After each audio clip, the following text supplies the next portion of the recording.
Darkly Dreaming Dexter, Chapter 25. I have always been very good at awkward social situations, but I must admit that this one had me stumped. I just didn't know what to say, and for a moment I stared at Laguerta, and she looked back at me with her eyes unblinking and her fangs slightly exposed, like a predatory feline trying to decide whether to play with you or eat you. I could think of no remark that did not begin with a stammer, and she seemed interested only in watching me, so we simply stood there for a long moment. At last she broke the ice with a light quip. "What's in there?" she asked, nodding toward the fence, some 100 yards away. "Why, detective," I gushed, hoping that she wouldn't notice what she had said. "I suppose. What are you doing here?" "I followed you. What's in there?" "In there?" I said. I know, a really dumb remark, but honestly, I had just about run out of the smart ones, and I can't be expected to come up with something good under such circumstances. She cocked her head to one side and poked her tongue out, letting it run along the bottom lip, slowly, to the left, right, left, and back into her mouth again. Then she nodded. "You must think I'm stupid," she said. And of course, that thought had crossed my mind fleetingly once or twice, but it didn't seem politic to say so. "But you gotta remember," she went on, "I'm a full detective, and this is Miami. How do you think I got that, huh?" "Your looks?" I asked, giving her a dashing smile. It never hurts to compliment a woman. She showed me her lovely set of teeth, even brighter in the high crime lights that lit up the parking area. "That's good," she said, and she moved her lips into a strange half smile that hollowed her cheeks and made her look old. "That's the kind of shit I used to fall for when I thought you liked me." "I do like you, detective," I told her, perhaps a little too eagerly. She didn't seem to hear me. "But then you push me on the floor like I'm some kind of pig, and I wonder what's wrong with me. I got bad breath, and it hits me. It's not me, it's you. There's something wrong about you." Of course, she was right, but it still hurt to hear her say so. "I don't... What do you mean?" She shook her head again. "Sergeant Dokes wants to kill you, and he doesn't even know why. I should have listened to him. Something is wrong about you, and you're connected to this hooker stuff some way." "Connected? What do you mean?" This time, there was an edge of savage glee to the smile she showed me, and the trace of an accent snuck behind in the back of her voice. "You can save the cute acting for your lawyer, and maybe a judge, because I think I got you now." She looked at me for a long, hard moment, and her dark eyes glittered. She looked as inhuman as I am, and it made a small shiver run down across the back of my neck. I had truly underestimated her. Was she really this good? "And so you followed me." More teeth. "That's right." "Yeah," she said. Were you looking around at the fence? What's in there?" I'm sure that under ordinary circumstances I would have thought of this before, but I pled under duress. It truly didn't occur to me until that very moment, but when it did, it was like a small and painful light flashing on. "When did you pick me up? At my house? At what time? Why do you keep changing the subject? Something's in there, huh? Detective, please, this could be very important. When and where did you start to follow me?" She studied me for a minute, and I began to realize that I had, in fact, underestimated her. There was a great deal more to this woman than political instinct. She really did seem to have something extra. I was still not convinced that any of it was intelligence, but she did not have patience, and sometimes that was more important than smarts in her line of work. She was willing to simply wait and watch me and keep repeating her question until she got an answer. And then she would probably ask the same question a few more times, wait and watch some more to see what I would do. Ordinarily, I would outwit her, but I could not possibly outwait her. Not tonight. So I put on my best humble face and repeated myself, "Please, detective." She stuck out her tongue again and then finally put it away. "Okay," she said. "When your sister was gone for a few hours, and no word where I started to think maybe she's up to something. And I know she can't do anything herself, so where would she go?" She arched an eyebrow at me, then continued a triumphant tone. "To your place. That's where. To talk with you." She bobbed her head, pleaded with her deductive logic. "And so I think about you for a while, how you're always showing up and looking, even when you don't have to. You figure out those serial killers sometimes, except this one? And how you fucked me over with that stupid list, make me look stupid, push me on the fucking floor." Her face looked harder, a little older again for a moment. She then smiled and went on. "I said something out loud in my office, and Sergeant Doak says, 'I told you about him, but you don't listen.' And all of a sudden, it's your big handsome face all over the place, and it shouldn't be." She shrugged. "So I went to your place too." "When? At what time? Did you notice?" "Nah," she said. "But I'm only there like 20 minutes, and then you come out and play with your faggot Barbie doll and then drive over here." 20 minutes. So she hadn't been there in time to see who or what had taken Deborah, and quite probably she was telling the truth and had simply followed me to see. To see what? But why follow me at all? She shrugged. "You're connected to this thing. Maybe you didn't do it. I don't know, but I'm going to find out. And some of what I find out is going to stick to you. What's in there, in those boxes? You're going to tell me. Or we're just going to stand here all night?" In her way, she had put her finger right on it. We could not stand here all night. We could not, I was sure, stand here much longer at all before terrible things happened to Deborah.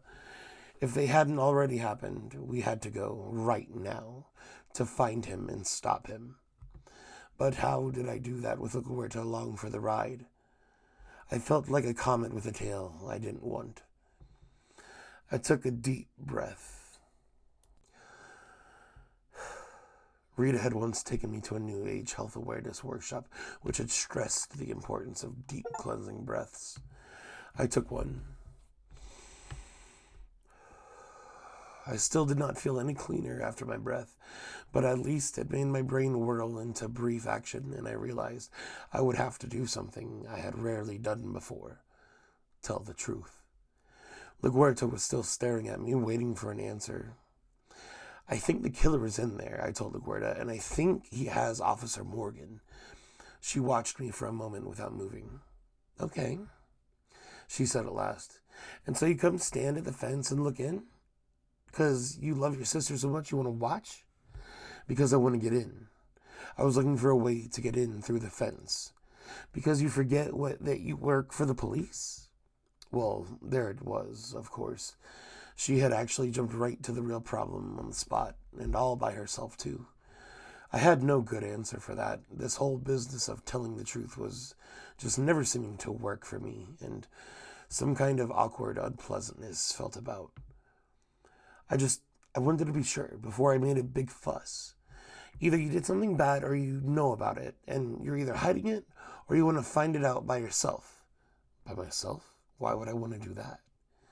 She shook her head, and to show how stupid that was. "So you get all the credit, and that sister of yours, think I didn't figure that out?" "I told you I'm not stupid. I'm not your slasher detective," I said, throwing myself at her mercy and now completely confident that she had even less than I did. "But I think he's in there in one of the storage boxes." She licked her lips again. "Why do you think that?" I hesitated, but she kept her unblinking lizard stare at me. As uncomfortable as it made me, I had to tell her one more piece of truth. I nodded at the Alonzo brothers' van parked just inside the fence. "That's his truck." "Ha," she said, and at last blinked.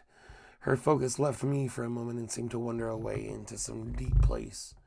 Her hair, her makeup, her career. I couldn't tell, but there were a lot of awkward questions a good detective might have asked here.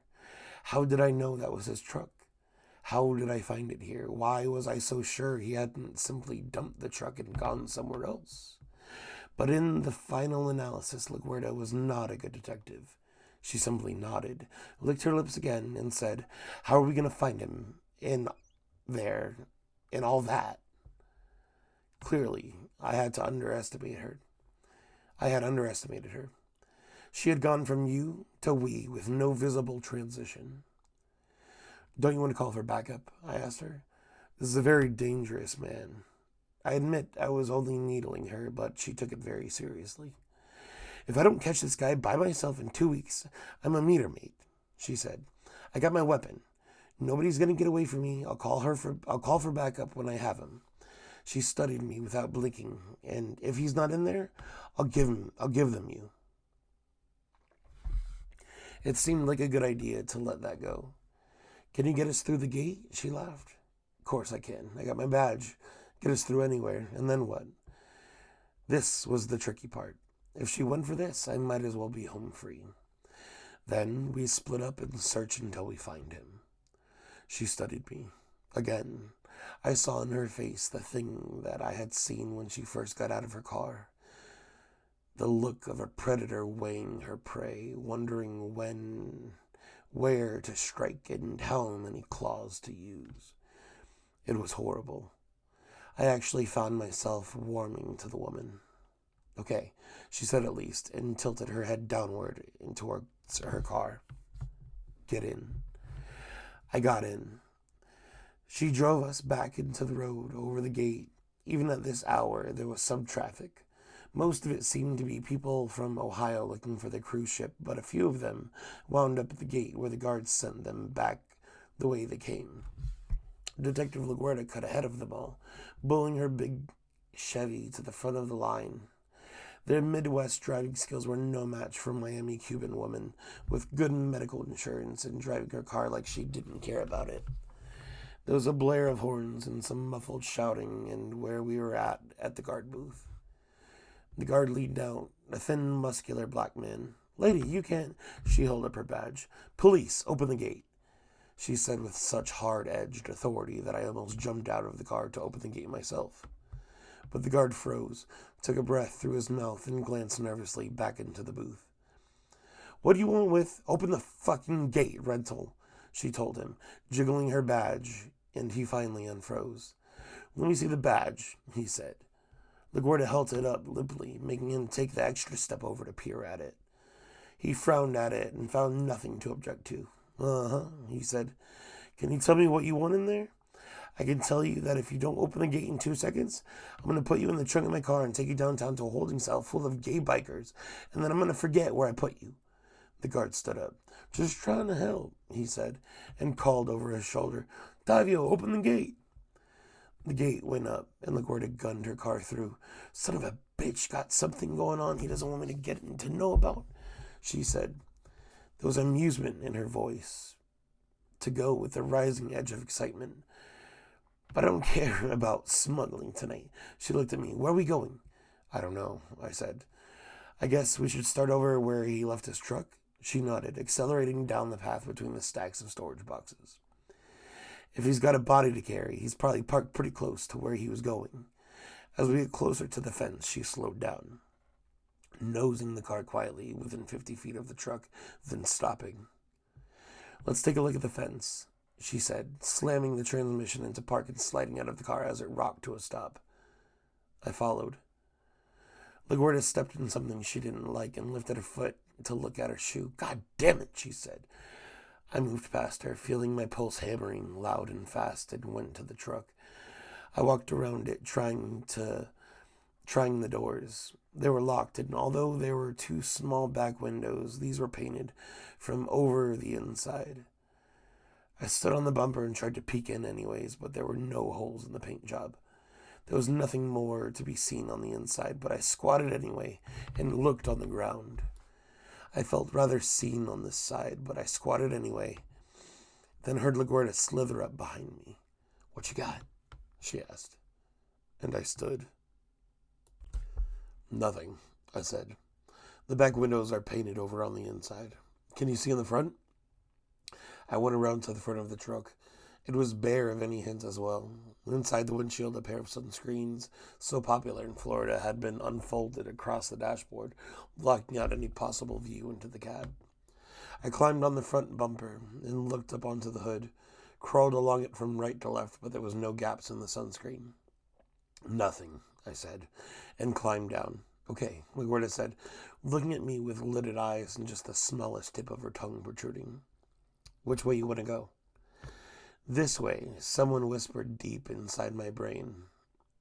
Over here, I glanced to the right, where the chuckling mental fingers had pointed, then back to Laguerta, who was staring at me with an unblinking, hungry tiger stare. I'll go left and circle around, I said. Meet you halfway. Okay, Laguerta said with a feral smile. But I go left. I tried to look surprised and unhappy, and I suppose to manage a reasonable facsimile, but she watched me and then nodded. Okay, she repeated, and turned down the first row of stacked shipping containers. Then I was with my shy, inferior friend. And now what? Now that I had tricked Laguerta into leaving me the right-hand path, what did I do with it? After all, I had no reason to think it was any better than the left hand, or, for that matter, better than standing by the fence and juggling coconuts.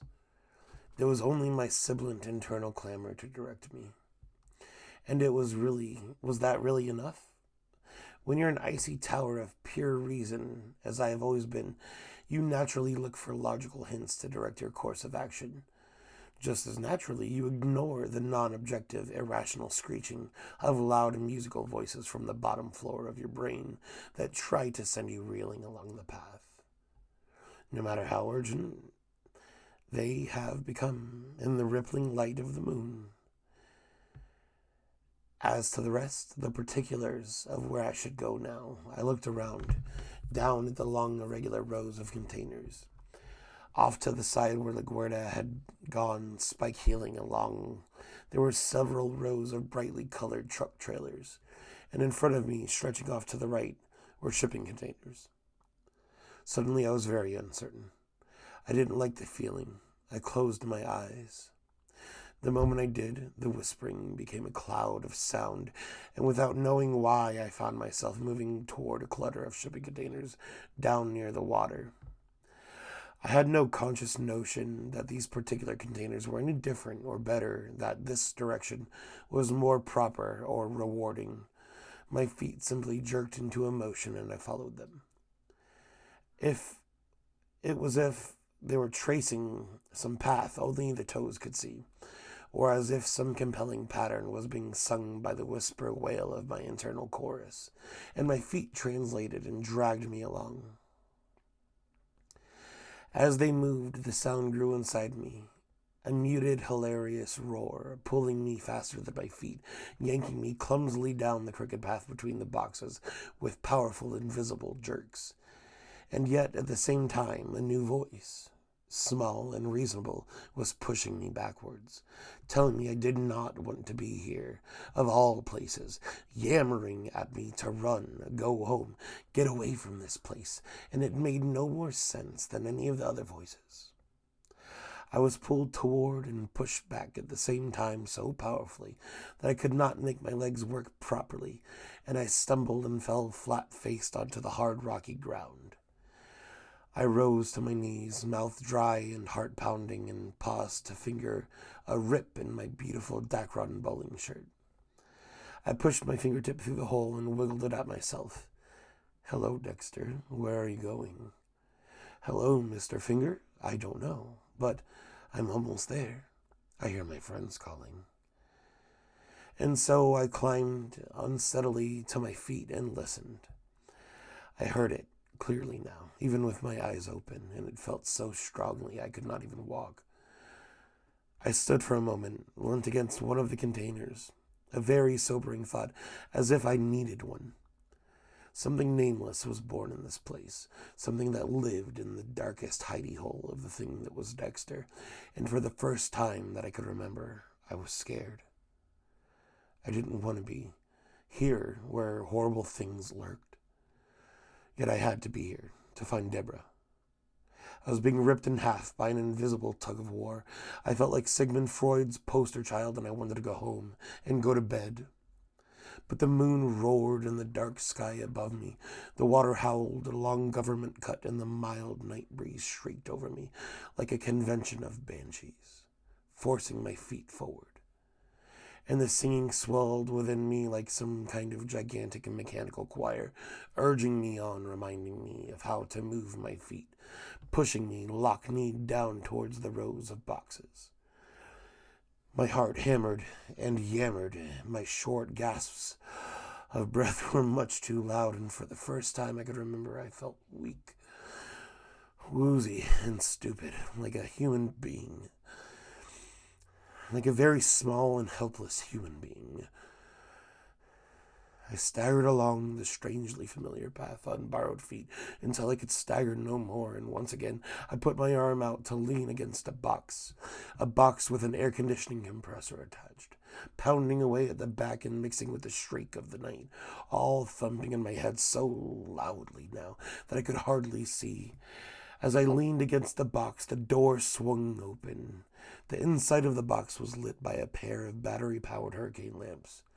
Against the back wall, there was a temporary operating table made of packing crates, and held unmoving in place on the table was my dear sister Deborah.